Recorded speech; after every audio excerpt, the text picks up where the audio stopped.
Hi friends, నేను Harika, international certified yoga trainer and YCB certified yoga master.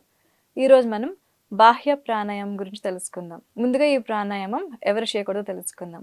ప్రెగ్నెన్సీలో ఉన్న వాళ్ళు, అలాగే ఋతుక్రమంలో ఉన్న వాళ్ళు, హెర్నియా సమస్య ఉన్న వాళ్ళు ఈ ప్రాణాయామం ఎట్టి పరిస్థితుల్లో చేయకూడదు. ఇంకొక ముఖ్యమైన విషయం ఏంటంటే, ఈ బాహ్య ప్రాణాయామం చేయాలి అనుకున్నప్పుడు డైరెక్ట్గా ఈ ప్రాణాయామం చేయకూడదు ఫ్రెండ్స్. కపాలభాతి, భ్రస్తిక, కొన్ని అనులోమ విలోమ ఇలాంటి ప్రాణాయామాలు ఉన్నాయి. అలాంటివన్నీ చేసుకున్న తర్వాత మాత్రమే ఈ ప్రాణాయామం కంటిన్యూ చేయాలి.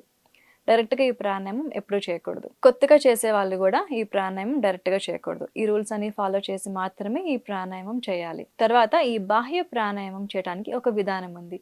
అదేంటంటే, ఇది చేయటానికి ముందు మనం పూరకం, కుంభకం, రేచకం గురించి తెలుసుకోవాలి. వాటి గురించి తెలుసుకున్న తర్వాతే మనం ఈ ప్రాణాయామం చేయటం అనేది కరెక్ట్. అప్పుడే మనకి ఈ ప్రాణాయామం యొక్క విధానం అలవాటు అవుతుంది. సో ఇప్పుడు ముందుగా పూరకం, కుంభకం, రేచకం ఈ ఎపిసోడ్ కూడా మన ఛానల్లో ఉంది. అది చూసిన తర్వాత, అది ఒకసారి చేసిన తర్వాత ఈ ప్రాణాయామం కంటిన్యూ చేయండి. ఇప్పుడు బాహ్య ప్రాణాయామం యొక్క విధానం తెలుసుకుందాం. దానికి ముందుగా ఇలాగా స్ట్రైట్గా కూర్చోవాలి, సుఖాసనంలో కూర్చోవాలి, చేతులు రెండు ఇలాగ చిన్ముద్రలో పెట్టాలి.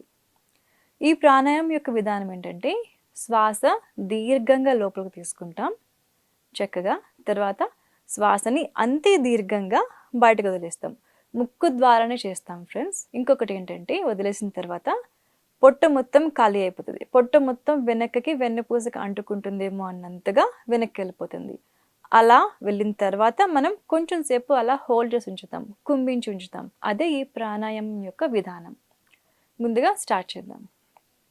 సుఖాసనంలో కూర్చోవాలి, చక్కగా చేతుల నుండి ఇలాగ చిన్ముద్రలో పెట్టాలి.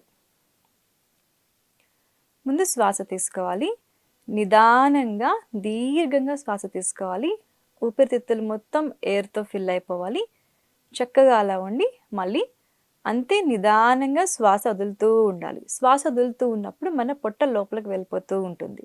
కంప్లీట్గా వదిలేసిన తర్వాత కొంచెం సేపు అలా మనం కుంభించి వదులుతాం, అంటే హోల్డ్ చేస్తాం. అదే ఈ బాహ్య ప్రాణాయామం యొక్క విధానం. ఇప్పుడు స్టార్ట్ చేద్దాం. నిటారుగా కూర్చోండి, తల మెడ చక్కగా స్ట్రైట్గా పెట్టండి, భుజాలు ఈజీగా ఉంచండి, చేతులు రెండు చిన్ముద్రలో పెట్టండి. ఇప్పుడు మనం శ్వాస తీసుకుందాం. శ్వాస తీసుకోవటం మీద దృష్టి పెట్టండి.